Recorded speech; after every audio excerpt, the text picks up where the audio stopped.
Really good. Good evening. Good evening, everyone. Okay.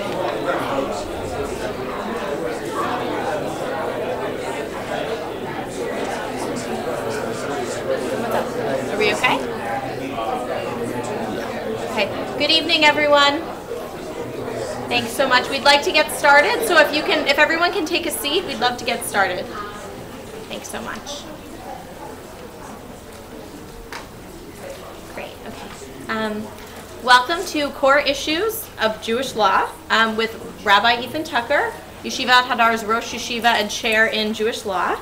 This is the second lecture of a three-part series. The third lecture will be next week at the same time, same place, 7:30 p.m. right here.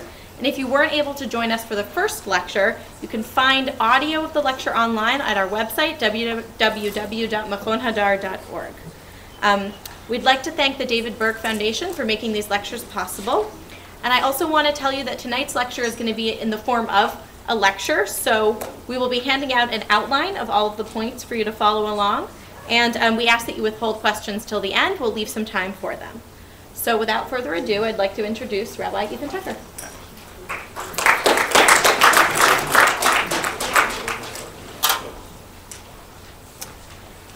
ואתה ישראל, מה אדוני אלוהיך שואל מעמך? כי אם ליראה את אדוני אלוהיך ללכת בכל דרכיו ולאהבה אותו, ולעבוד את אדוני אלוהיך בכל לבבך ובכל נפשך, לשמור את מצוות אדוני ואת חוקותיו, אשר אנוכי מצווך היום, לטוב לך. Now, Israel, what does the Lord your God ask of you? Only to revere the Lord your God, to walk in God's ways, to love God, to worship the Lord your God with all of your heart and all of your soul, to observe the commandments of the Lord and God's statutes that I am commanding you today, so that it will be good for you. As if anticipating centuries of philosophical and theological debate, this verse opens up for us core questions about the service of God and the pursuit of the good. What does God want?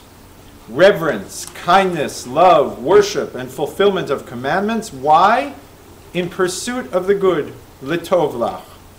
Or is it instead that the good is the reverence shown toward God through our actions and commitments?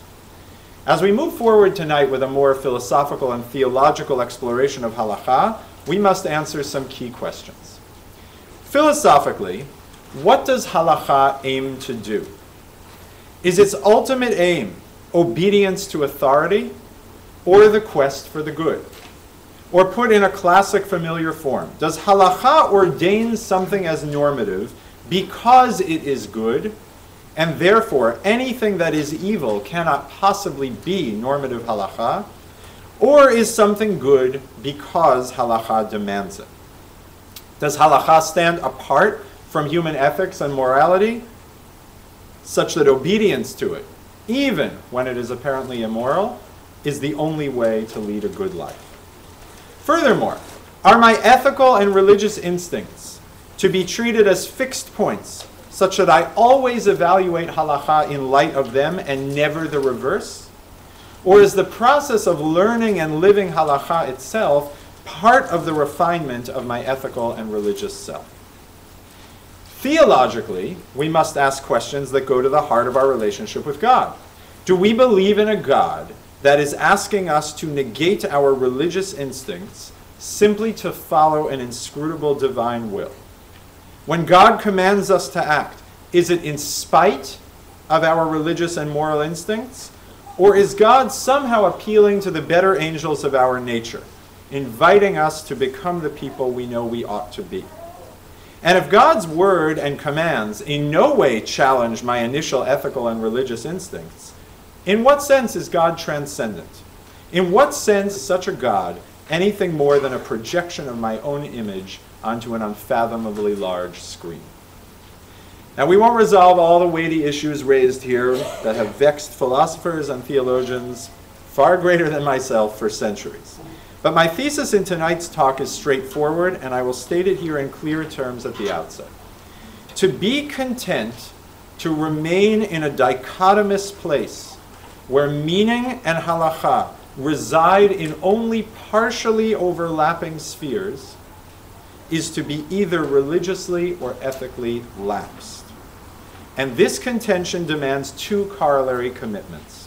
One, halacha must make sense and must be something we can explain to ourselves and to others with a straight face. It must never be a call to action that requires suspension of our commitment to ethical behavior. Two, we cannot be so self-righteous and morally self-satisfied that our religious and ethical instincts remain completely unchanged from the time we begin the process of learning halakha on a given issue until our investigation has concluded. Our quest for understanding the meaning of various halachot must leave its impact on us, and we must emerge wiser from the process. By the end of the evening, I hope to convince you not only of the viability of this approach, but of its necessity as well. But first, let's understand why we're talking about this at all, and some of the alternatives that we'll argue against. We spoke a bit last week about the ways in which the social dynamics of the Enlightenment and the Emancipation created a halakha that withdrew from society in an effort to shore up Jewish practice among a smaller group of the faithful. But it's important to note that many advocates of the secessionist halakha we spoke about last week did not secede more generally from society. Rav Shimshon Raphael Hirsch regularly attended the opera, had a choir in his synagogue, and dressed like a good bourgeois German. In their effort to maintain this integration into society while being faithful to an unchanging, unwavering religious tradition, Hirsch and his allies constructed not just a secessionist halakha, but a secessionist philosophy of halakha as well. Many modern religious traditionalists began insisting with greater and greater conviction that halachic sources would no more map onto our own ethical and religious instincts than would ancient Jewish culture onto its modern Gentile counterpart.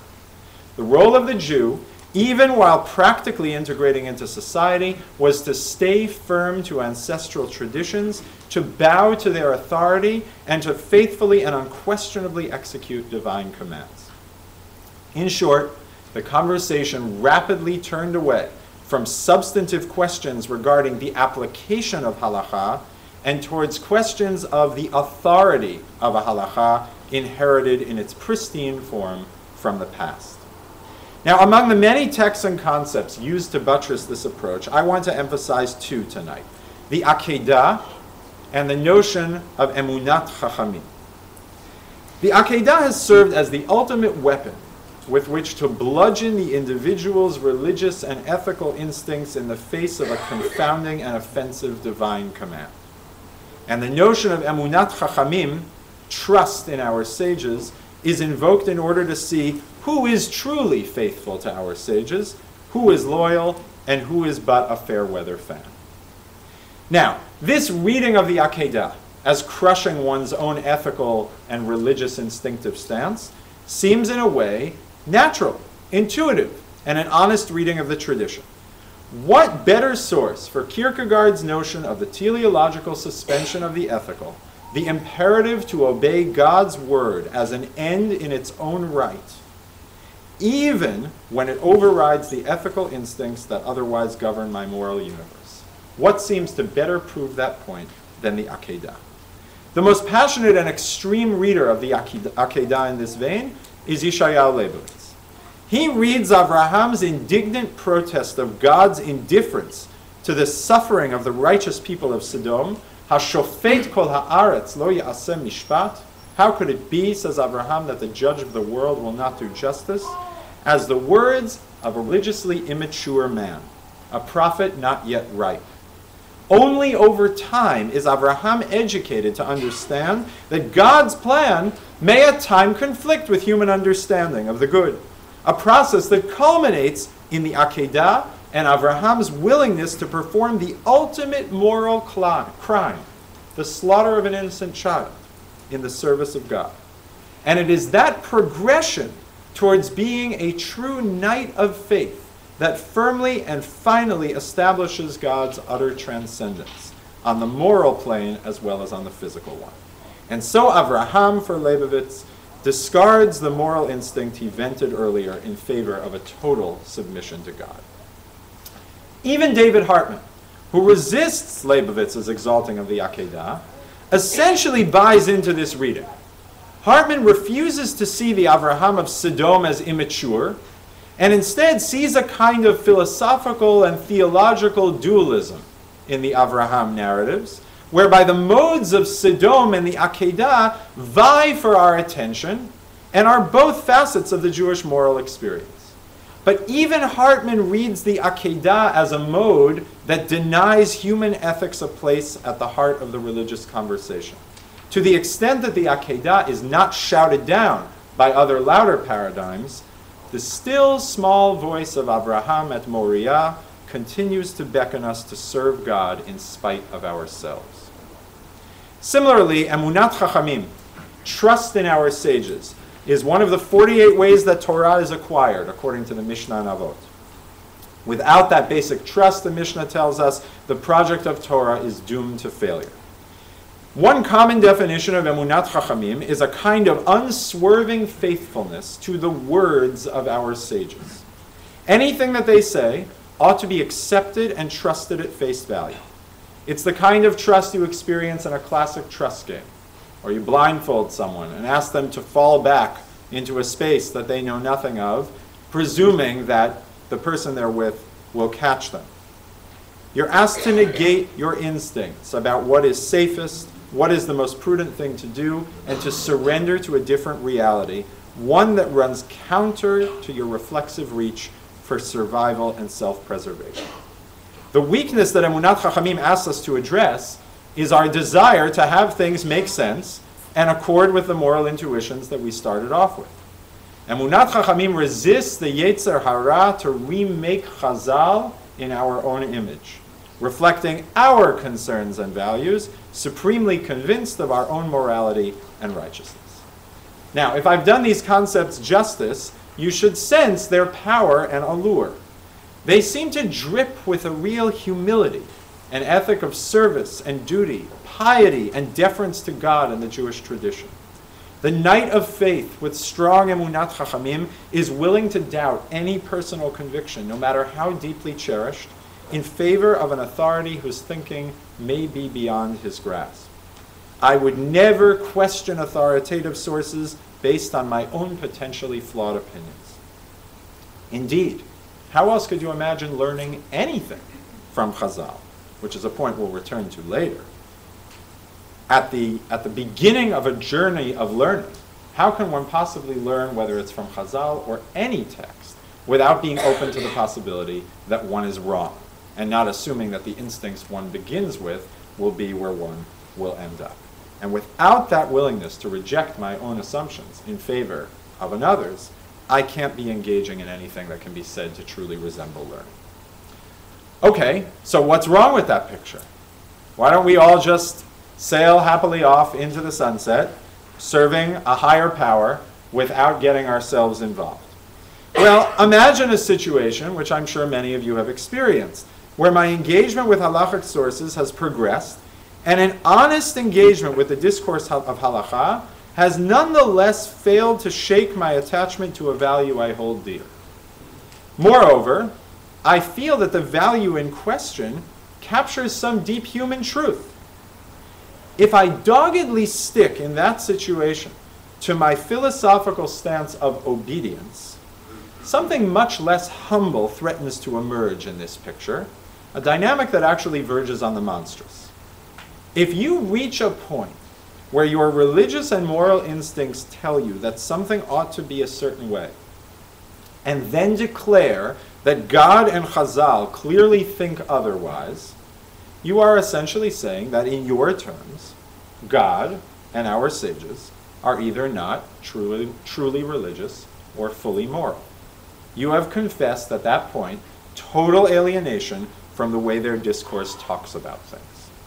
Not only does that corrode either my own sense of ethics or my ethical appreciation of God, but it threatens to undermine one of the very basic things the Torah tells us about itself, that it is intended to be a blueprint for life that telegraphs the soundness of its structure and the beauty of its architecture. Ushmartem va'asitem, ki hi chochmatchem uvinatchem le'enei ha'amim, asher yishme'un et kol ha'chukim ha'ele ve'amru, rak am chacham v'navon hagoy hagadol hazeh. When people see and hear about the mitzvot that you perform, says the Torah, they will say, what a wise and discerning nation. How can we possibly settle for a state of affairs where we are unable to articulate to the outside world why it is wonderful to live a life of Torah and mitzvot? Why this halacha cannot and does not translate into something I would proudly offer to you as an uplifting way of life. And wouldn't that violate the Torah's self-projection? Now, despite the modern conditions that encourage it, this attitude was not born in a modern period, and it has been battled repeatedly throughout our history. Rambam, in his commentary on the 10th chapter of Mishnah Sanhedrin, the source is in front of you, lashes out at those who valorize the mindless application of the tradition to contemporary settings in the name of faithfulness to the sages and the Jewish tradition.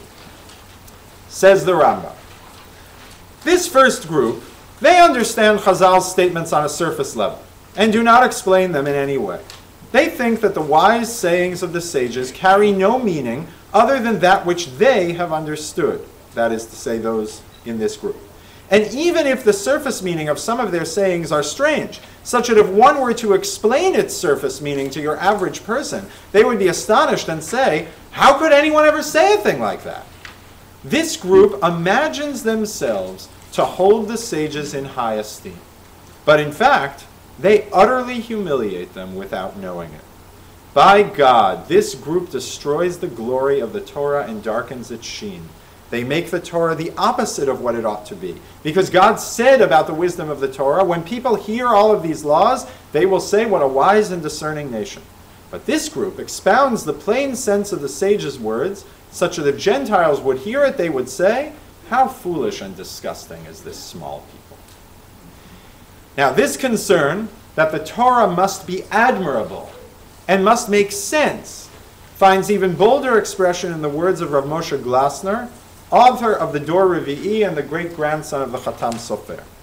By way of a provoking thought experiment, which we will enter into in a moment, Rav Glasner asserts that basic ethical norms must be hardwired into the Torah if the latter is to be true to itself. And this source you also have. Tell me, if a person deathly ill has a choice between eating non-kosher meat or human flesh, asks Rav Glasner, which should he eat? Would we possibly say that he should eat human flesh because it is not biblically forbidden? The Torah never says don't eat people.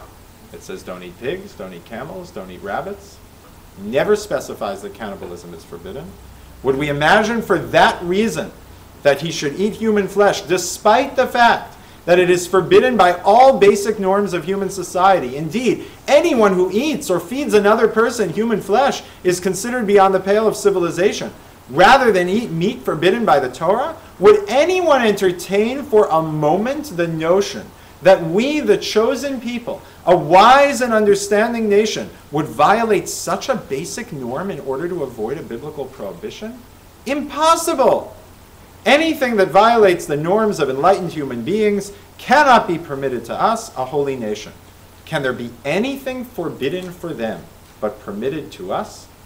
The Torah says that the nations are supposed to say, what a great nation with such just laws and statutes.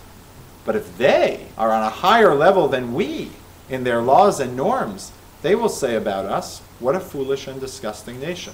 You hear the indirect quote of the Rambam here. In my view, all such actions are legally forbidden in their essence, and not just because of how they will look, not just because of Chilul Hashem, because we must always be on a higher plane than the other nations when it comes to ethical norms, never lower. To paraphrase Rav Glasner, any Torah that I can comfortably say violates the ethical sense of myself and others is not, in fact, Torah. Now, sometimes the dynamic of alienation from the substance of halacha leads in the opposite direction. I am so convinced by my religious and ethical sense of self that I simply throw out much of the wisdom of my tradition. In short, I treat Chazal the way I would treat any number of other voices screaming for my attention that I have no connection to. I ignore them, and I move on. Aside from the likely possibility that this seemingly autonomous free move may in fact leave me crippled with cognitive dissonance and a nagging sense of inauthenticity, at least among those who bothered to come out on a Thursday night to talk about this, more importantly, I will be the poorer for it, because I will never learn from the wisdom of my past. I will never balance my own insights and instincts with those of others. And I will basically never really give God and the rabbinic tradition a fair hearing in my life. This is the problem feared by two of our Amoraim in Talmud Bavli Sotah. Rabbi Yosef Bar Chanina says, the words of Torah can only survive inside of someone who stands naked in front of them. And said Rabbi Yochanan, words of Torah can only survive inside of someone who feigns non-existence. Without a willingness to change oneself and to reevaluate one's preconceptions, the conversation of Torah cannot even get off the ground. Now I submit to you the following question. Is there really that big a difference between proclaiming fealty to the rabbinic system despite its apparent immorality, or jettisoning its strictures because they are immoral? Or in other words, is the supposedly humble approach of the Akedah and Emunat Chachamim described above actually just deep cynicism and alienation masquerading as piety? And how long before that submissive obedience gives way to revolutionary rebellion? If we only obey God because of God's authority, and not because of deep identification with the message God delivers, why would we expect our long-term relationship with God to be any different than our relationship with Paro and other tyrants whose repressive regimes we escaped at the first opportunity? It is this alienation that produces so many of the stale debates over authority that dominate halachic debate today. If I were being glib, and I would never be glib, I would say that modern Orthodox and conservative halacha are in total agreement over their alienation from the substance of the tradition. They disagree only on questions of power and authority, with one waving the flag of Im Harishonim Kivnei Adam, Anu Kachamorim, the impotent generation that we live in cannot break free of the shackles of the past, and the others wave that of halacha kivatra'eh, imagining themselves to have much keener moral and religious insight than their flawed predecessors. They play the game differently, but in a deep sense, to both of them, it remains a game. There must be another way to read the Akedah, such that my devotion to God does not require abandoning myself. Another way to practice Emunat Chachamim, such that I can display fidelity towards and admiration for Chazal at the same time. There must be a different philosophical and theological path to tread when engaging with halacha, such that halacha is worthy not only of our obedience, but first and foremost of our respect. A way that promises identification instead of alienation, and indeed, there is another way. Let's begin with the Akedah. We noted above that David Hartman already chafed at Yeshayahu Leibovitz's use of the Akedah as the acid test of true religious faith by making more prominent Abraham's ethical resistance at Sodom. But we must go further. These two Abrahams are one and the same, and neither of them ever would have countenanced the vision of God's command as unethical. Over 30 years ago, Robert Gordis wrote an essay titled The Faith of Abraham, which sought to set the record straight on this point. Quote, when the Akedah narrative is read in the larger context of the book of Genesis, it offers no support for the doctrine of the teleological suspension of the ethical. Just 4 chapters earlier, when God reveals his decision to destroy the sinful cities of Sodom and Amorah, Abraham does not hesitate to dispute the decision. Here there is no hint of submission by the knight of faith to the incomprehensible will of God. Abraham feels that God's decision is in violation of the ethical law, and he expresses his unshakable conviction that God cannot violate the principles of righteousness. Shall not the judge of all the earth act justly?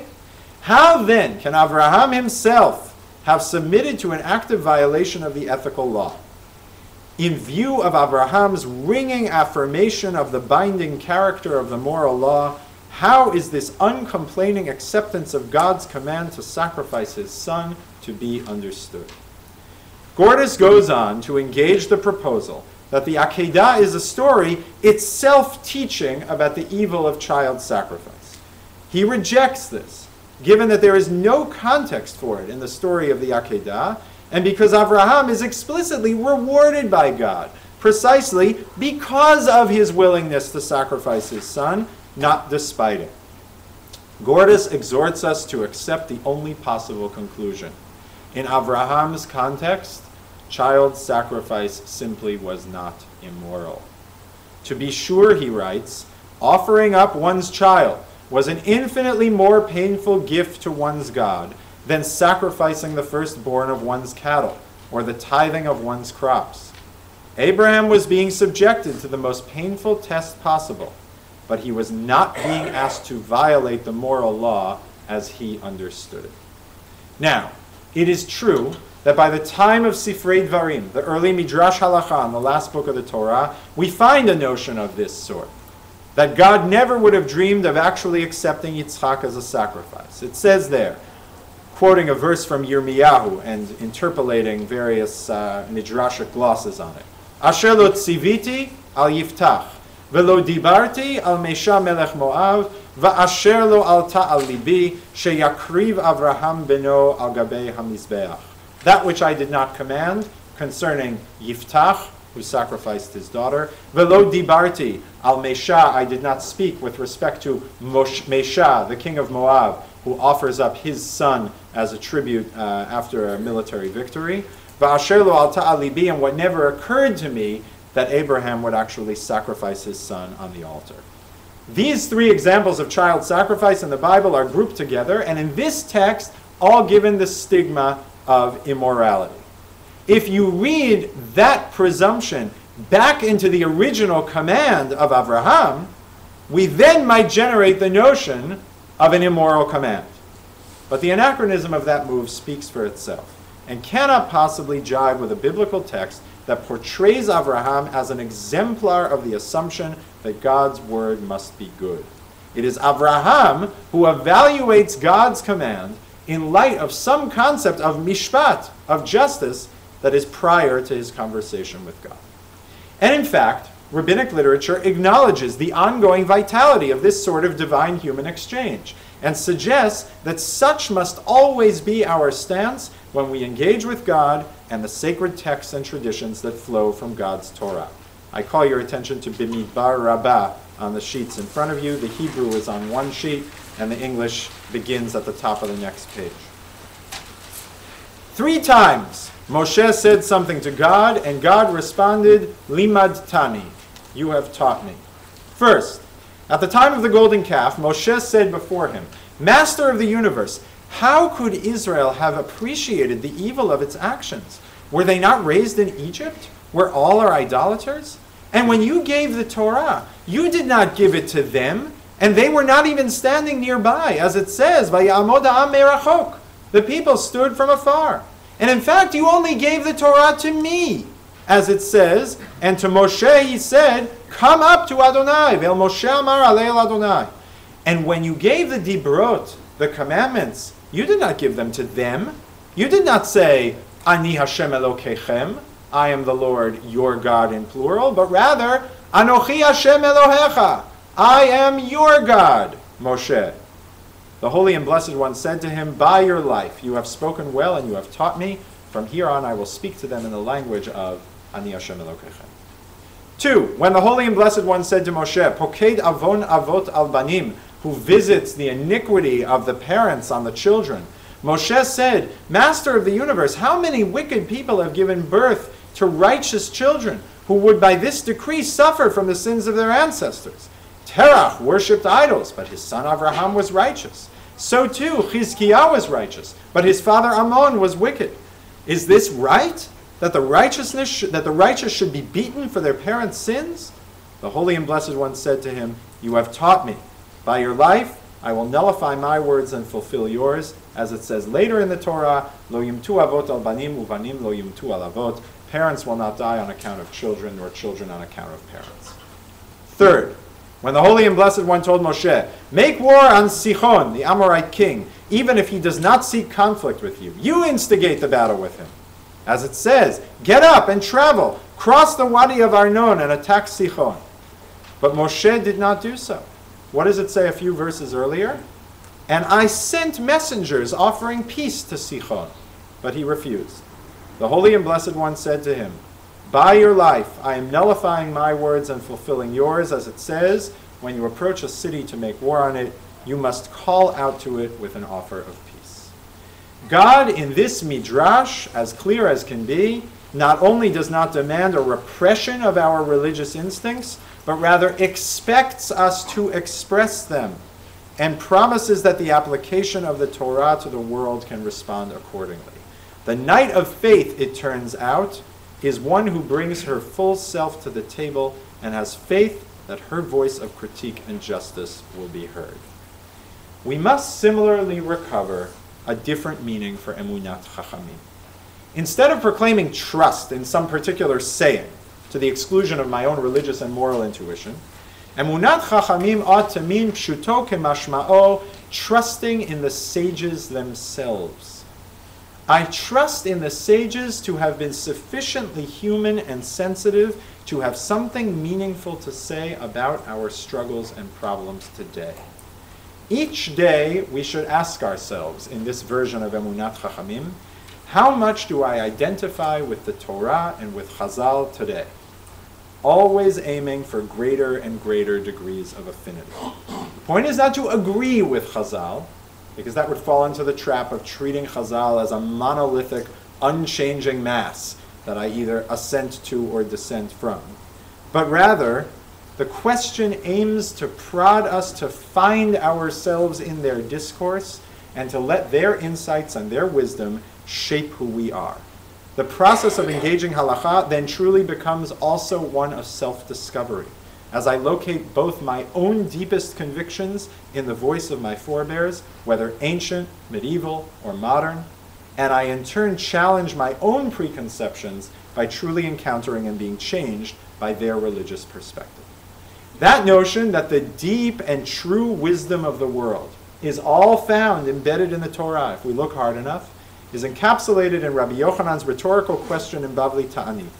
Mi ika midi dichtive bichtuve de la remize beoraita? Is there anything in the ktuvim, the writings, that is not already hinted at in the Torah? Remember what the ktuvim are. The ktuvim are the closest thing to secular texts that we have in the canon. These are the sources that the Mishnah forbids reading on Shabbat because they are not considered true learning. We're talking about texts in that third section of the Bible that reflect religious yearnings, experiences, and instincts that are nonetheless not explicitly and obviously divine commandments. And what does Rabbi Yochanan assert? It cannot be that the truths contained in those texts are not somewhere hinted at in our Torah. This point is also reinforced by the comment Ben Bagbag at the end of chapter 5 of Mishnah Avot. Hafoch ba vehafoch ba dechol haba.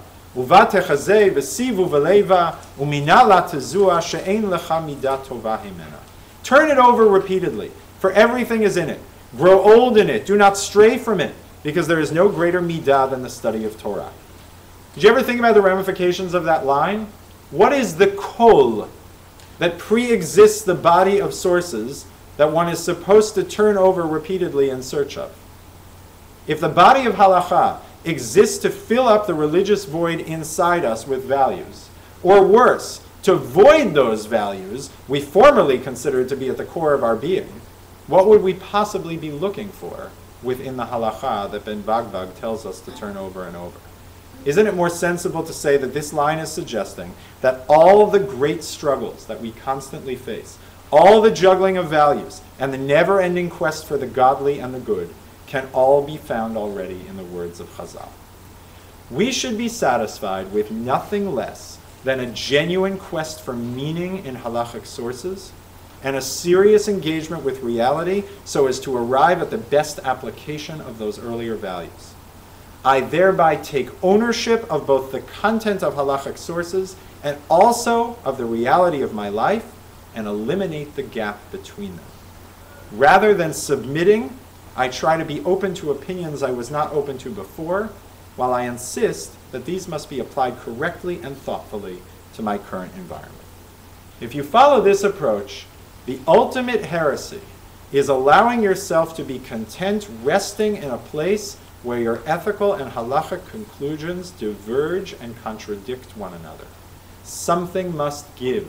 One must either revisit the obviousness of one's ethical convictions, or one must learn more and discover the elements of the halachic conversation that can in fact give voice to one's ethical impulse in halachic language. I want to give one concrete example of what this process might look like. Black letter halacha decrees that a kohen is forbidden from marrying a gioret, a female convert. The classic way that this sort of problem is approached is in the following syllogistic manner. 1. My understanding of the good is that converts should be equal to born Jews, and any assertion to the contrary smacks of a racism that is offensive to both my understanding of the covenant and contemporary assumptions about judging people based on their actions rather than on their lineage. 2. The Torah forbids the Jewish elite, Kohanim, from marrying converts to Judaism. 3. Therefore, this halacha is in conflict with my understanding of the good. Now, there's several pathways forward from that conclusion. 1 is to remain in this initial stance of alienation and to play out my halachic journey from that place entirely in the language of authority, which can split into two possibilities. I might, on the one hand, assert that this halacha is unethical and bad, but that obedience demands of me that I submit my ethical sense and will to a higher power, and find my meaning and purpose in that act of submission and ethical abnegation. I remember the summer after I graduated college. I spent 5 weeks at Yeshivat Har Etzion in Israel. I learned a tremendous amount of Torah there. It was in many ways an institution that launched me forward on my next journeys of learning. But I also remember one time spending a Friday night in one of the Ramim's home there and being told with great dramatic flourish a story of a Baal Tshuva, a man who was returning to his religious roots, who had begun by dating a non-Jewish woman. She had sort of relit his fire for connection to Judaism, she wanted to convert. He began to come back to a path of greater observance himself, and they were approaching, getting closer to beginning to make plans for the wedding. It was actually, I believe as the story was told, she had gone through the conversion. They were already now moving forward with the wedding. And as part of the ritual, before going through with the wedding, they wanted to do the custom of going to visit Kever Avot, to visit the place where their ancestors had been buried. And he showed up at the gravesite and saw on the stone this symbol, indicating that his family were Kohanim. And the end of the story was that this was an incredible moment of Mesirut Nefesh, of what it meant to give oneself over to the authority of the divine law. And because as a Kohen he could not marry a convert, they broke off the wedding. This story was told in the vein I am saying it here, which is a deliberately chosen story that the audience would experience as difficult and ethically deeply uncomfortable, as a way of emphasizing what true devotion to God might look like.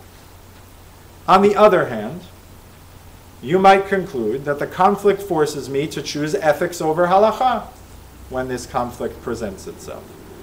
When I'm faced with the enforcement of a halacha that strikes me as unethical, I must stand for what is right, understand that the good must trump the law, since the latter must always be in service of the former. You could imagine someone saying, the Torah tells me not to oppress the stranger, and the rabbinic tradition forbids any mistreatment of converts. Therefore, the Torah must want me to override this law in the name of a higher truth. Now, both of these pathways maintain a deep, deep chasm between my religious instincts and my halachic understanding, leaving both totally unchanged in the process. And both feed on the religious energy of killing one element in order to give full life to the other, whether through the ethical repression of submission or through the chest-beating righteousness of abrogation. There is, however, a third way, which takes seriously the search for the good and my willingness to hear an articulation of the good in halachic sources. First, I might critique and refine my initial ethical instincts by truly listening to the value encoded in the ban on a Kohen marrying a Gioret. I might realize, upon further honest contemplation, that the marriage of a Kohen to a convert is the halachic equivalent of a particle accelerator that smashes together matter and antimatter, in the process releasing explosive and potentially destabilizing energy. The kihuna symbolizes and preserves Judaism's most potent repository of bloodline, an unbroken chain of male DNA that purports to go back to Aharon the priest himself. It represents in extreme form that part of Judaism that is all about peoplehood, about genealogy, about ancestors. That sort of lineal sanctity provides a deeply stabilizing center for a society that might otherwise be overrun by the vagaries of history. The ability to trace genealogy back to antiquity can give an entire people a sense of authenticity and eternity that few, if any, other social groupings can. For many, the royal family in the United Kingdom serves exactly that purpose until this day. The convert, by contrast, represents Judaism's boldest foray into the forsaking of bloodlines. Converts are the bearers of a form of the covenant that in no way devolves upon them from birth. They parade for all to see the possibility of entering into direct relationship with God through Judaism, despite lacking the ancestry that would have conferred this upon them automatically. Put in other terms, Kohanim stand for the power of being non-negotiably part of a clan, a tribe, a family. Converts stand for the leveraging of contingency and choice to create powerful mission-driven religious commitments. Do I have to say more to help you understand why one might see the marriage of a Kohen to a convert as a dilution of that pristine bloodline that ties contemporary Kohanim back to their ancient ancestors? Is it not quite readily understandable that permitting such marriages runs the risk of fraying, if not erasing, that Kohen's ties to Aharon and the unbreakable bond with history that they represent? Can you not hear this concern echoing in the words of Yechezkel when he decrees that Kohanim cannot marry Ki im betulot mizera Beit Yisrael, those from the seed of the house of Israel, and that converts who have marked the transition into Judaism during their own lifetime are inappropriate in that context. Now, if you followed me that far, having invested time and energy in understanding, and in a sense embracing the theory of this halacha, I can now turn to the question of its application. Perhaps the conversation ends here. Maybe I've emerged now at peace with this halacha, able to defend it with a straight face, as I just tried to do, and to speak about it prescriptively and persuasively to those not yet convinced of its worth and importance. But if not everything I just said put all of your doubts to rest, which I mean that genuinely, it may have, but to the extent it didn't, then perhaps you can nonetheless now zero in more precisely as to why this halacha might have bothered you in the first place. It might now occur to me that I am troubled by a straightforward application of this halacha to my contemporary reality for a few reasons. First, in contemporary American society, the notion of bloodline is dramatically downplayed. And the notion that a naturalized citizen is any different than a natural-born one grates against our sense of meritocracy, even though that precise distinction is hardwired into the U.S. Constitution with respect to eligibility to run for the presidency. But still.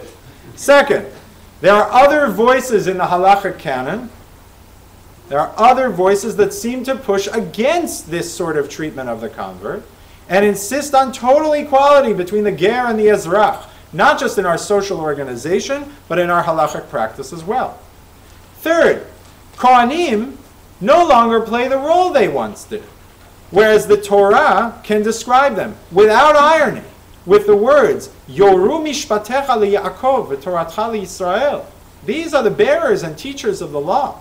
Contemporary Kohanim have vestigial, ceremonial roles in Jewish life, enjoy no real authority or priority in our communal settings, and it thus seems extreme to curtail their choices of a spouse absent a more serious role.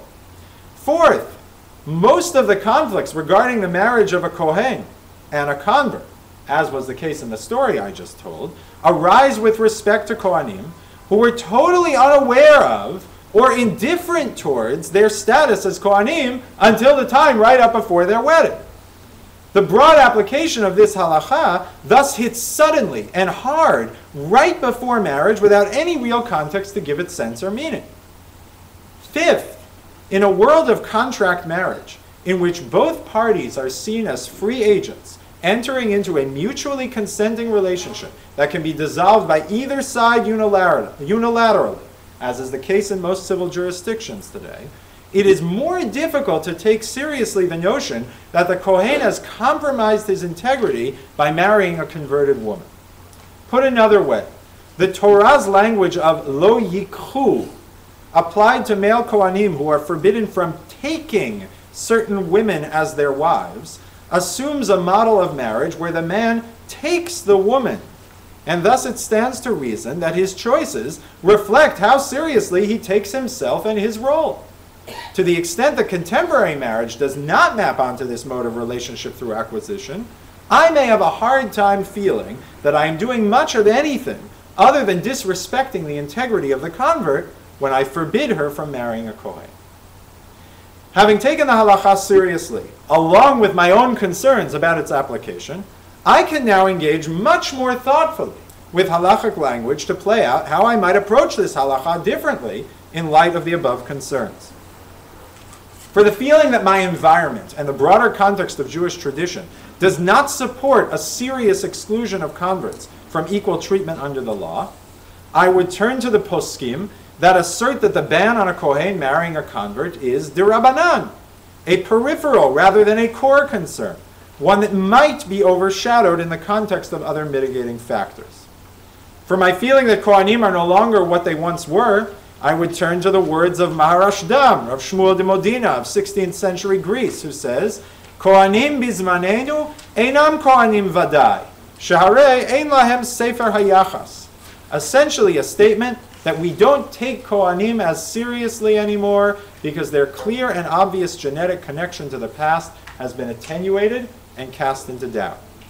With respect to the traumatic and sudden application of this halacha to Kohanim who have little to no personal attachment to their status, Rav Moshe Feinstein weighs in, ruling that any Kohen who did not grow up in a framework of mitzvah observance is presumptively not a Kohen, and thus not subject to the priestly marriage restrictions. Would have been useful for that guy to have been told that. And finally, with regard to the question of whether our contemporary models of marriage affect the application of this ancient biblical law, we would engage the ruling on Kiddushin 78a and codified in the Rambam that the law does not forbid intimacy between a Kohen and a convert per se, but rather intimacy in the context of Kiddushin, biblical marriage. This would then open up a conversation about what it might look like for a Kohen and a convert to have a sanctified, intimate relationship using a model of marriage different from the convention of Kiddushin. Now, my job here tonight is not to lay out the precise psak that would address this issue, but merely to model one concrete example of what this sort of philosophical and theological stance would look like in practice. To retread, I begin with the assumption that God's word is good and worthy of understanding. I attempt to understand the meaning and purpose behind the law, thus enlarging my own ethical and moral universe, changing my perspective in the process. I then refine my own difficulties with a surface application of the law to my own situation. And then, through deep learning with figures from the past and the present, I engage my concerns directly and find the ways in which those concerns are reflected in the halachic conversation. Rather than racing to pit an immoral law against my perfect intuitions and then spending all of my energy on questions of authority and obedience, I grow my own moral universe and give more nuance to the law's application. Far from being a category other than the good and the right, halacha then becomes a process that pushes me to uncover more good and right than I previously thought existed. Now, the ethic of submission remains and plays a critical role, even as we largely leave it behind in these kinds of conversations. No longer deployed to crush religious and ethical instincts, however, it functions instead, as it always did for Chazal, to strengthen our will and to fight the human weakness that often prevents me from fulfilling my known duty. I remember coming back from that summer at Yeshivat Har Etzion and asking my father, who like me was no fan of the halachic outcome of the story I heard there, where is our Mesirut Nefesh? If we reject this perverse ethical narrative, how do we express our willingness to make major sacrifices to God? There was something very powerful about that story in terms of the lengths that it projected the protagonist going to. His response to me, which I confess at the time was completely unsatisfying, but has with the passage of time become something I have returned to as a deeper and deeper truth, was, I practice Mesirut Nefesh every week when I observe Shabbat and when I pour hundreds of thousands of dollars into my children's Jewish education. Mesirut Nefesh, he was saying, drives the Jew to go to minyan, to live in certain places, to stay up late studying Torah, to staff homeless shelters, to fork over significant portions of one's income to those who are less fortunate, to fight in the Israeli army. We could go on and on. The many aspects of committed Jewish life that are often deeply, deeply difficult can require to put oneself even in danger, but that are ultimately about pushing oneself to be the kind of person that one knows one ought to be. But let us be unambiguous on this point. Mitzvot are intended to control the id, not to override the superego. In Pirkei Avot, Rabban Shimon ben Gamliel instructs us, Batel ritzoncha mipnei ritzono. Nullify your own will when it conflicts with the divine will. And Rabbi Israel Lipschitz, in his commentary Tiferet Yisrael on this Mishnah, hits the nail on the head when he explains this. Batel ritzoncha mipnei ritzono, kisheta'avotecha le'artziyut yilachamu becha neged chiyuvecha lishmoa bekol Hashem. When your material and physical desires are at war with what you know your obligation to be, then God's imperative must prevail. This is exactly what is behind Rabbi Elazar ben Azariah's statement in the Sifra, on the sheet in front of you, the Midrash Halacha and Vayikra, to this effect. How do I know that a person should not say, I don't want to wear a mixture of wool and linen, I don't want to eat swine flesh, I don't want to have a forbidden sexual relationship, but rather say, I want to, but what can I do? God has decreed me not to. Because the Torah says, I separated you from the nations to be mine. By separating from sin, one accepts divine sovereignty upon oneself. Look at what all of the examples here are. The examples are the temptations of weakness. The temptations to be drawn into activities that either are fundamentally ethically neutral or that we know are ethically compromising and problematic. And we are called to nullify ourselves before our heavenly parent, to nullify our own will in that moment, to raise ourselves up to be who we need to be. When you are overcome with material, physical, and sexual desires, says the Sifra, control yourself and submit to the will of God so as to live a life of holiness. Live under the authority of God's vision of the good, rather than be controlled by your heteronymous base behaviors. The goal of mitzvot is to encourage a thoughtful, ethical, and meaningful life. Those mitzvot are there to raise us up above our inertial tendencies and our animalistic desires. Who could possibly confuse that concern with a concern that discussions of values are themselves a threat to the substance of halacha? I would invite us tonight to seek a halacha that is about chiyuv, not tziyut. Authority that stems from a claim of goodness, not authoritarianism. Respect for the content of our halachot as opposed to mere slavish obedience to them. Respect that flows from coming to understand the ideas and values behind the mitzvot, and a corollary commitment to take them seriously as adding meaning and purpose to our lives before simply dismissing them. Devotion to a God who endows us with moral and religious instincts and challenges us to develop them as completely as we can. Rather than viewing halacha as an obstacle to overcome or a bitter pill to swallow, we should see its sources as the holy garb in which our religious instincts are clothed, as the religious life force that courses through the body of our people, animating the complex decisions we must make on a daily basis. Rather than making sophisticated halachic arguments that are concealments for abrogation or excuses to hide behind, let's talk about the actual substance embedded within this extraordinarily rich discourse. Bring halachic content and meaning to bear on our lives. Question our assumptions based on the wisdom of sage voices from the past, and find a pathway for our lives encoded in its holy language. Happy to take questions and discussion. Okay, we got a few. Yes, please. We'll do the same as we did last time. We'll take a few in order. Do you have a pen? Okay, we got one. Yes, go ahead. Okay. Just technical question, though. The prohibition against a Kohen marrying a convert, is that only for that particular convert? How about the progeny of the convert? Right. Like a president, if they're the son of someone who emigrated, they are now a citizen. Great. Okay, good. Come back to that one. Yeah. Kind of a weird question. The Torah doesn't say anything about lesbianism. Homosexuality is abomination. Lesbian, not a word about it. So it seems to me that up until around 1970 or so, lesbianism might, in the minds of many of the sages, fall under the same category as things that are horrible and are obviously forbidden. And now perhaps it wouldn't. And I'm wondering, well, how does that process work in that case? And how does one decide what is horrible and what is forbidden?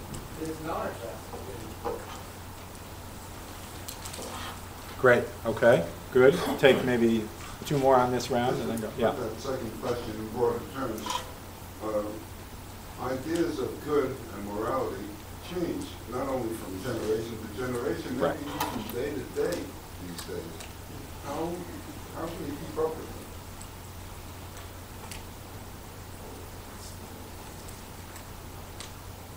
them? Okay. Ezra, we'll give you the last one on this round. I guess it's related to some of these. If we're talking about homosexuality, the alternative to playing out the kind of discourse you might suggest here is to say, so I'm not going to read the newspaper, and I'm not going to read psychology, and I'm going to say, yes, homosexuality is an abomination. That's what the Torah says. And my moral instinct says that homosexuality is an abomination. Great. People can ask you later if that was with scare quotes or not. Okay. First of all, on your point, the technical question of Kohen and convert. Okay. That actually is a fascinating four-way debate in the Talmud. Okay. There is a view at one extreme that basically says, once a convert, always a convert, all the way down your line. That is to say, it's a real bloodline. It's a negative bloodline test in that sense, right? If you can be traced back to converts, you are off limits with respect to the kihuna, and that makes sense with a sort of hardcore reading of what the image I was talking about of bloodline and lack of bloodline somehow mixing together. All the way on the other side of the debate is Rabbi Shimon Bar Yochai, who basically says anyone converted like under the age of 3 is considered like a born Jew, and for sure they're kids. And what we're really talking about is someone who has come into Judaism in their conscious lifetime. Right? That is to say, if they can't get behind their own Jewishness, they're not a convert with respect to the issue in question here. In a way, that spectrum kind of plays out, I mean, speaking broadly, from one side being very concerned about kind of the actual blood and genealogy, and the other having almost a more psychological take on that, of what is the kind of person, right? Someone who carries themselves as a convert, self-understands. So that's yet another example where even within what I said of what the value is, you can imagine various nuanced spellings out of that when you look even further into the details. But that's a technical answer to your question. It's not completely agreed. In practice today, basically, you know, if you are born Jewish, then none of this applies to you. That view basically disappears. Okay, but there are some minor fringe cases where it sort of comes up. Okay, so let's talk about some of these other things. Let me first say on the question of change. First of all, let me affirm that that's part of what's attractive about the model I started out with, but was arguing against. Right? What that model, the first model that really talks about submission and doubting one's own ethical instincts and religious instincts, comes from a place of insecurity that is not totally unfounded in the contemporary and modern world, that everything is sort of here today, gone tomorrow. And even that text I quoted you from Rav Glasner, talking about enlightened Gentiles, which is his sort of way of processing, here are the rock bottom things of human morality. That's a Belle Epoque text that thinks of history as progressive and very clear we're getting to higher and higher moral standing, and does not sit well once you have passed through the 20th century, the Holocaust, etc. And so in some level, I don't want to even have too good an answer to it, in the sense of, yeah, that's why I think you can kind of understand why someone would want to go to a more submissive mode. I think the problem here, the reason that's not ultimately safe, is that at the end of the day, we are all responsible for correctly applying the Torah to our situation. That is to say, and we're going to spend a lot more time on this next week. This is going to be sort of the bulk of our discussion next week.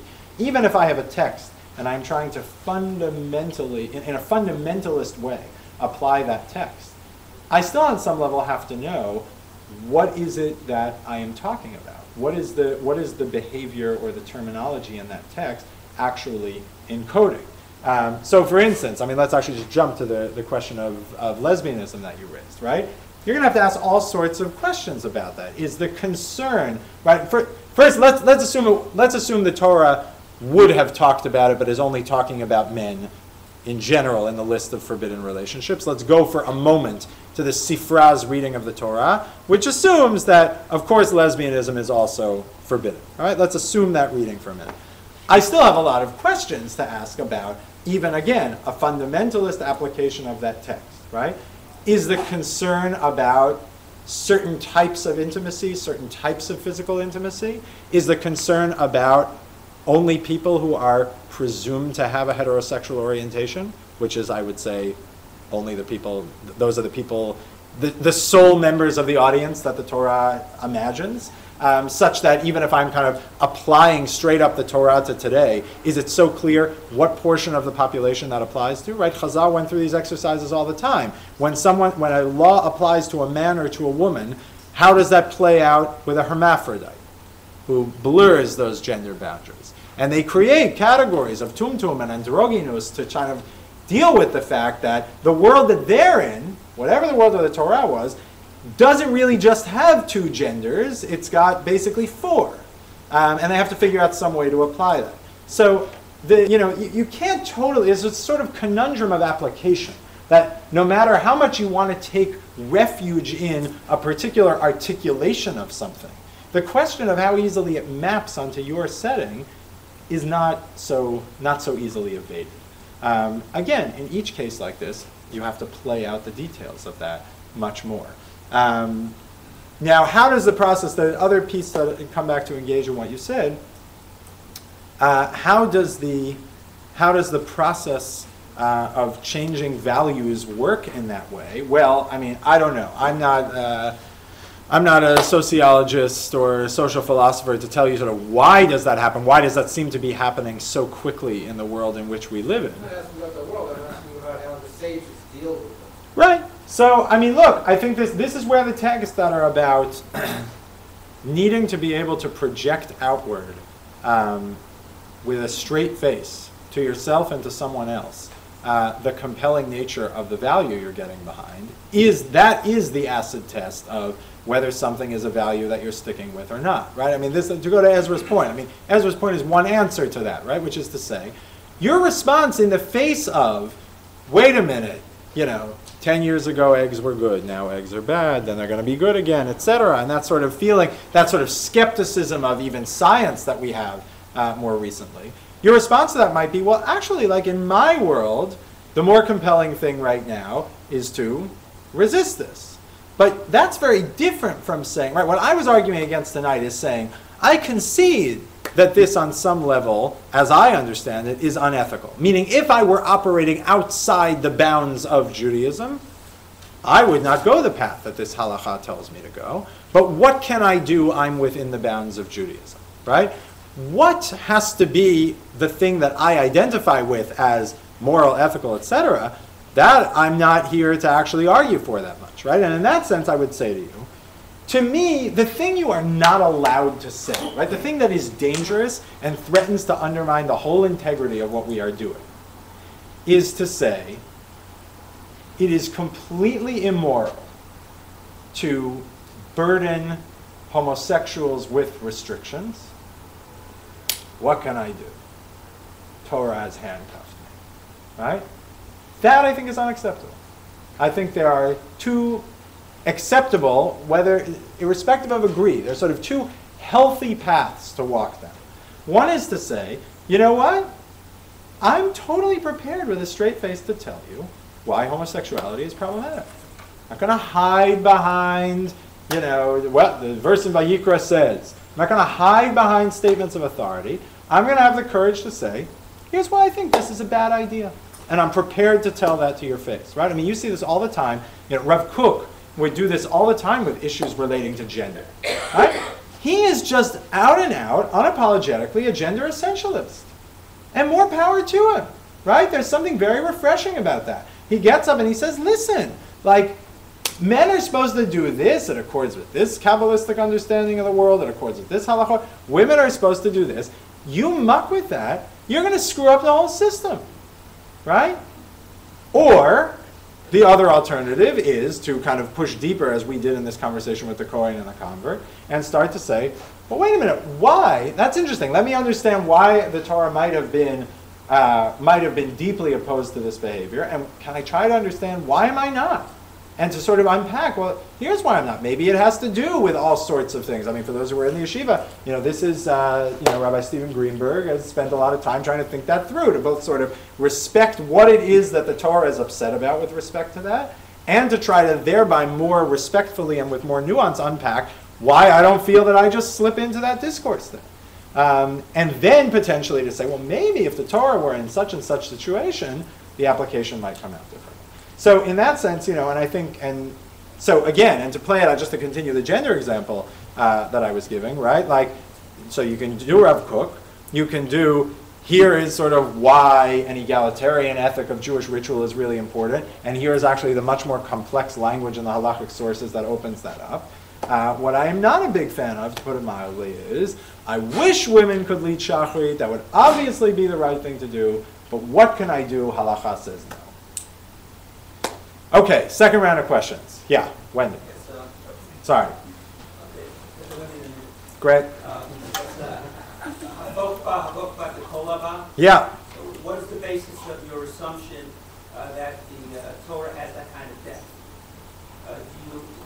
You need to believe that the Torah is the Word of God, and is that belief a reasonable one?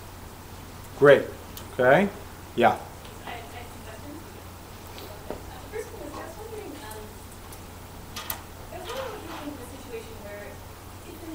blessed conclusion that you come to seems like a good one, but in order to get there, you had to make certain problematic assumptions.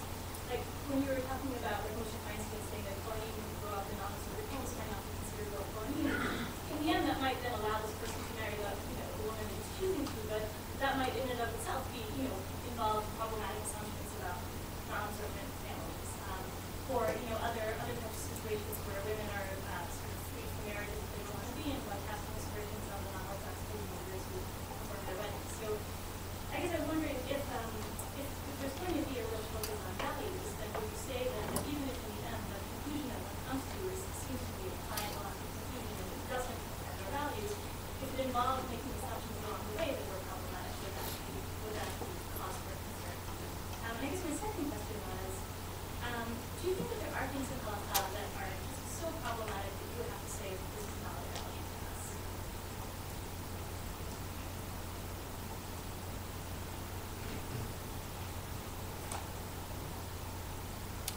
Okay, a few more. Yeah, we're doing it. I was just curious, so you began by talking about the problems in the movements to the left, surely both of them often actually speak in terms of obligation and environment that we used to talk about. And they're not that you're thinking in terms of black and white, and they have large communities because they do incorporate those values. So anybody who is a member of those will surely say those things. Why and how really is your thinking in that regard?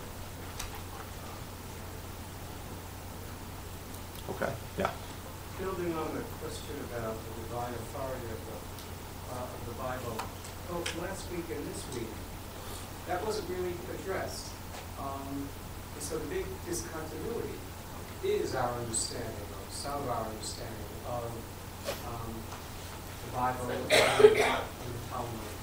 So when you talk about trusting the words of the sages at face value, it really raises the question, it causes us a problem to trust the words of the sages at face value when we have a different understanding, let alone the categories of D'Rabbanan and D'Oraita, or how do you buy into an entire system when you see the system differently than perhaps it was seen by its developers?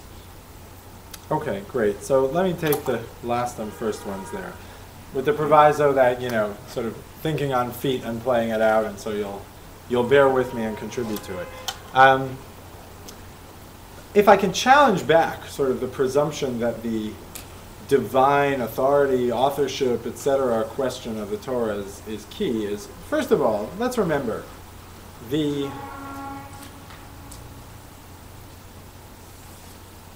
other than to a real extreme fundamentalist reading of rabbinic literature, the rabbinic sources are not dictated by God to us through the intermediaries of the sages, right?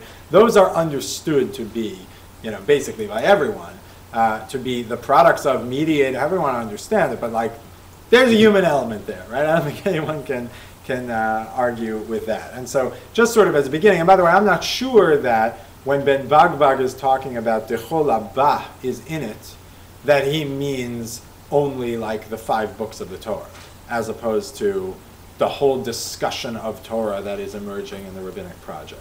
Hard to know. It's one of those obscure texts with nothing really to cross-reference against, but I never assumed that was just referring to the letters on the scroll that can reveal everything. So even there, I think with respect to the rabbinic component of this, I'm not sure that totally dominates the conversation of how you come out on that.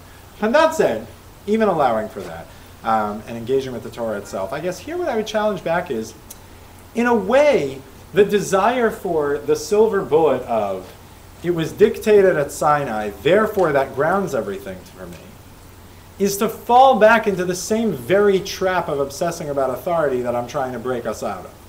Which is to say, on some level, okay, well, what are the options there? If the Torah is genuinely good, and if I've come to understand it as good, and God commands it because it is good, then actually God's commanding of it is not totally critical to its essence of being good. That's the whole point of that posture. And to the extent that what you're saying is, the only way I can get off the ground with taking this seriously in the first place is to tell me that God commanded it, well, that could only really make sense, following the contrapositive of what I've just said, that it's not necessarily good.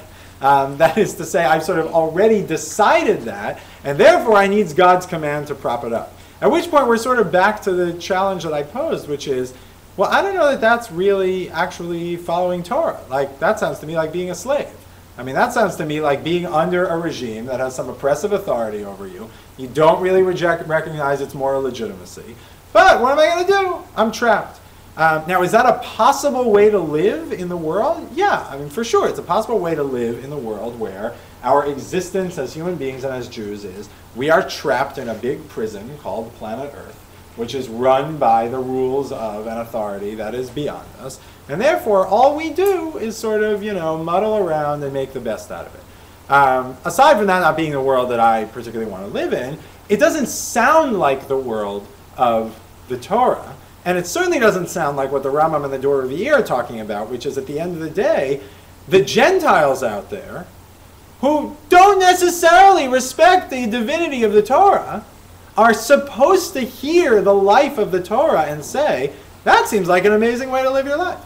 Right? So that's what I would sort of challenge. There's a way in which the statement of the Torah is divine, and because I believe in that, everything else falls into place, gives a great deal of comfort, but in a way, it just sort of begs the very question that we're asking. So that's to think about that more and play it out more, but I think if you drill down deeper on that question, a commitment to the good potentially existing independent of God, Abraham's ability to come to God with a claim of mishpat, undermines the notion that that's necessary for getting the conversation off the ground. That's my initial stab at that. Now, on the question of problematic assumptions, and are they fair game? So, yeah, look, it's an interesting question. Like, speaking about the specific case here, right, where Rav Moshe says they're presumptively not a Kohen, you don't trust them, etc., etc. So I agree with you on a kind of factual plane. That may often be ignoring what actually seems to be plausibly true. Like you or I, if we were just doing, if we were writing an article for the New York Times, we might say, no, actually, this person seems like they were a Kohen. Like there's enough evidence here. And then I think this sort of goes to what are the limits of your tolerance for different kinds of language for saying the same thing. So, I am comfortable, though I understand why you might not be, reading Rav Moshe as saying they are presumptively not a Kohen as translation of what it means for someone to not have grown up with any reinforcement on the Kiuna is that for the kinds of things we care about when it comes to preventing Kohanim from entering into these marriages, they're not relevant. They're like not in the Parsha anymore. That is to say, to the extent that it's a problem for a Kohen to marry a Gioret, I don't have a problem sort of translating Rav Moshe as saying this. To the extent that's a problem, it's because this person is like the inheritor of a tradition. They are a bearer of this tradition that they are now about to compromise in various ways by entering into this relationship. That doesn't really make sense to say to someone who's not a bearer of that tradition organically and just discovers something on his tombstone before his wedding. Now, I agree with you to the extent that you feel, but the language there is sort of too destabilizing to my sense of reality to be compelling. Okay, then it might not work for you, right? I mean, I would say, you reference the other thing. Rav Moshe's solving of lots of problems of mamzerut by saying all conservative and reform marriages are ke'ilu einam, and all those people are not married at all. So for me personally, that doesn't work. Like for him, I think it genuinely worked, and that I think he really looked out on a world, and he basically saw like the people who got married under the auspices of the kinds of rabbis that he respected as being in one story. And everyone else, I think actually in some genuine sense, like he believed they weren't really Jewishly married. Like it was just like that, whatever's going on over there with those rabbis. I mean, you see this in the language of his tshuva, right? He won't call them rabbanim. He calls them rabbis over and over again. That's how he spells it. It's a different entity in a way that I would look at that and I would say, what are you talking about? Like there's clearly disagreements here, but there was kiddushin here, there was kiddushin there, so I wouldn't necessarily articulate it that way. But I wouldn't fault him for articulating it that way if it's genuine. It wasn't precisely what I Okay. Okay. What I'm saying is that there are lots of times where in order to get to a conclusion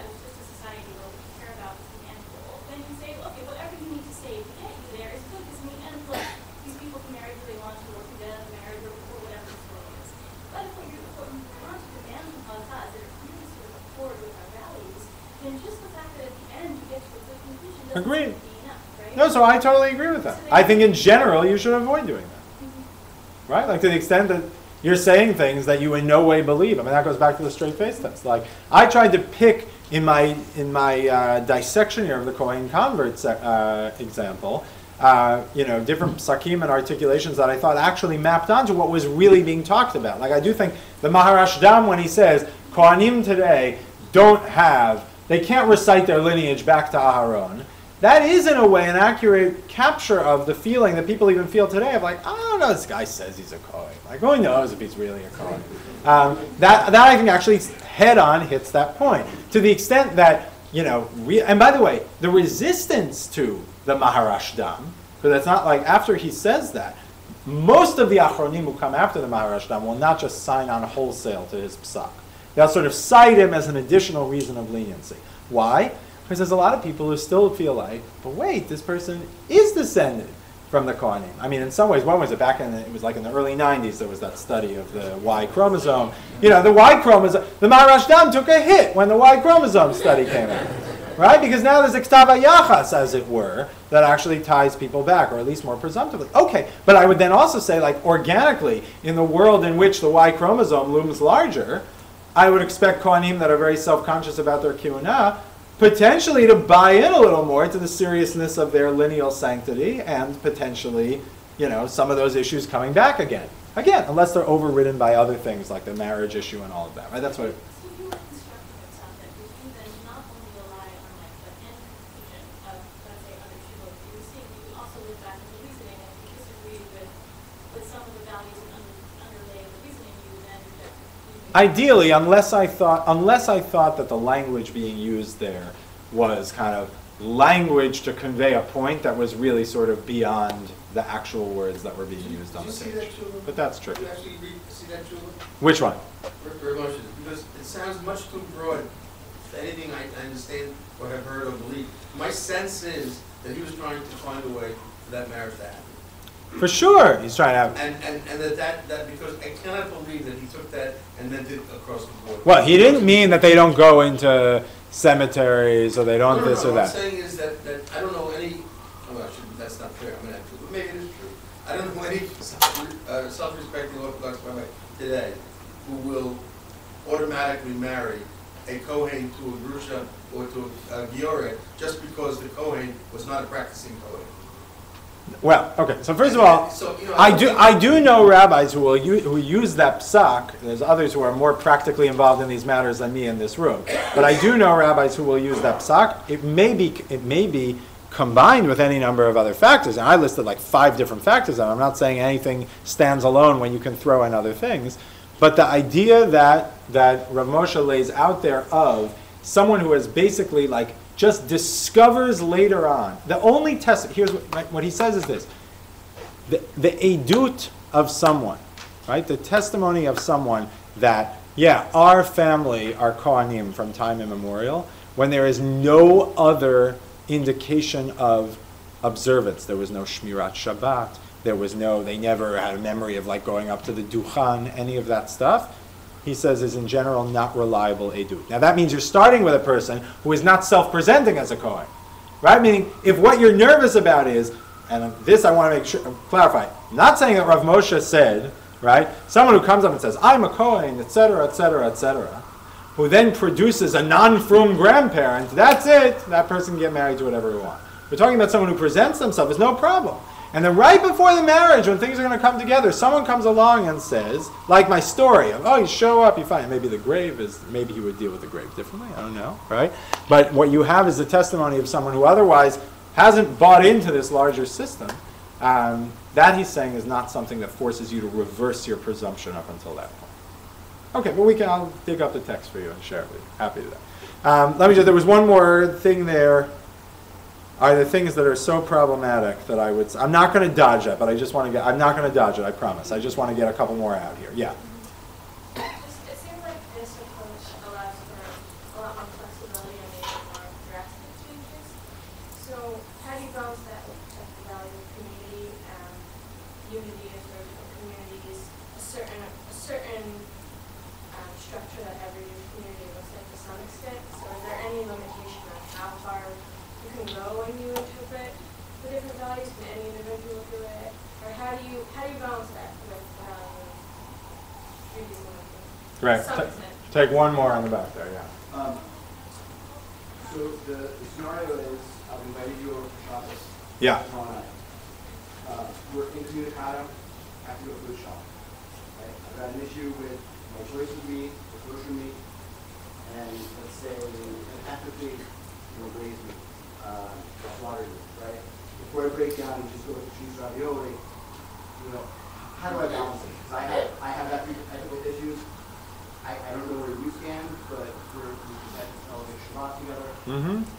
Before I break down and go to a vegetarian, how do I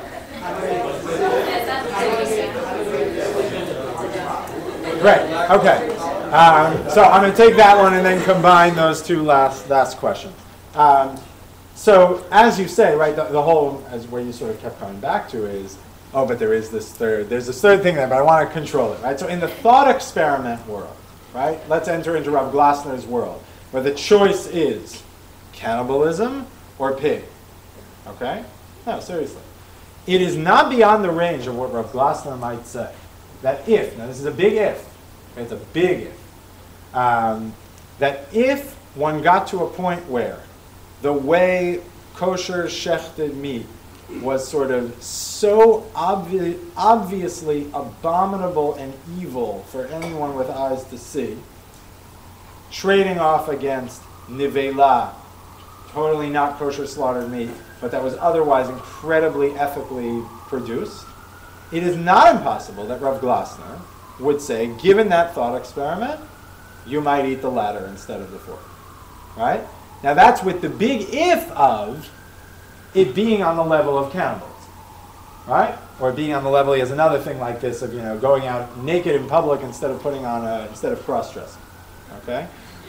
Something that are like examples of, right, thought experiments, not from the field, okay? So but the idea there is, yeah, there are times where if you really set up the thought experiment, that in fact his argument is, yeah, there are certain things that are fundamental, kind of foundations of the Torah that lie beneath some of the things that are explicit in the Torah. So that's what that big if, which then we could talk about that big if.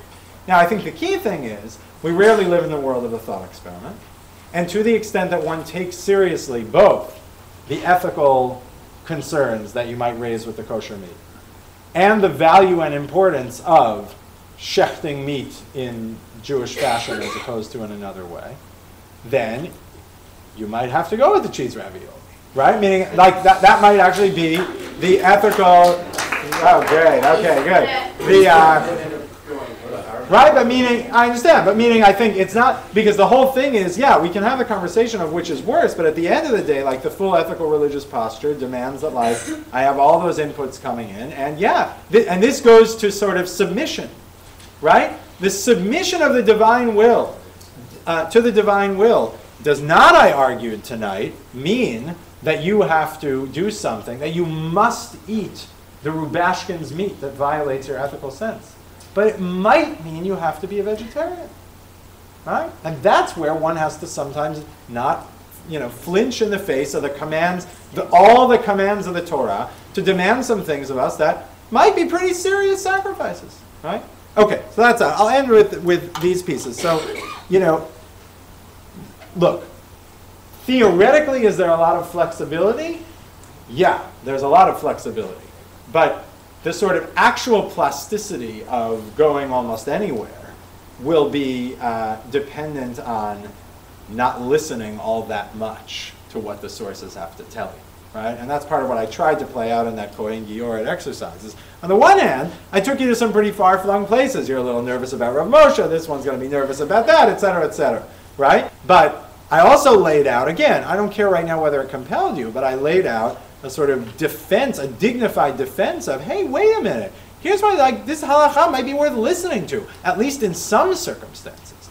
And the more you kind of genuinely listen and actually take in that content, actually, the less far afield you are, in fact, likely to go, because the very data points of the mitzvot will, as they're supposed to, hem you in. It's just that they won't hem you in, you know, in handcuffs as you struggle to free yourselves. They will point you to, you know, how do I go and how do I walk in life? In that sense, is there something that I see that is so problematic that, like, even I would have to succumb and just say I'm either throwing off this law or I am submitting? So I will tell you that I'll say two things. One is, in my experience of learning, the number of things that I feel that way about gets smaller and smaller and smaller the more I learn. Like, genuinely, the more I learn, the smaller that set gets. That is to say, I either get more to a place where I'm like, you know what, this really bothered me before, but I really kind of get what it's about now. Or I really discover, you know what, I'm not the first person to be bothered by this. There's other people who are bothered by this, and they're a part of this conversation. And yeah, I may fall out more on the side of the conversation that turns the volume up on them, even as I have contemporaries who turn the volume down on that. But then we're just having a normal conversation as to how we play that out. So, you know, that's that. The other thing I would say, and I'll end with this, is I don't think that there is no place for that feeling. Right? That is to say, the sort of initial feeling. Some of you have heard me teach the Tifer Israel and Einu Ot HaOlam Kruyim Adam, sort of very difficult statements about Gentiles in rabbinic literature. And one of the striking things about his comment on that is he starts off with saying, how could this be? This is a horrible text, right? And the space of that initial feeling of a conflict is actually, I think, a really critical way to launch a conversation of learning. What I'm saying is the key is we can never allow ourselves to end in that place. That doesn't mean we're going to get past that in a day or in a week. Some of us maybe in a lifetime, but we have to see our philosophical and theological quest to get to the point where my answer to you would be unequivocally no. We'll end there. Thank you very much.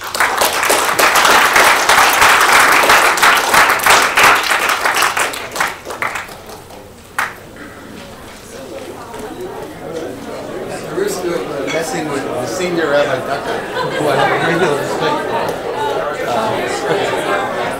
isn't he opening up?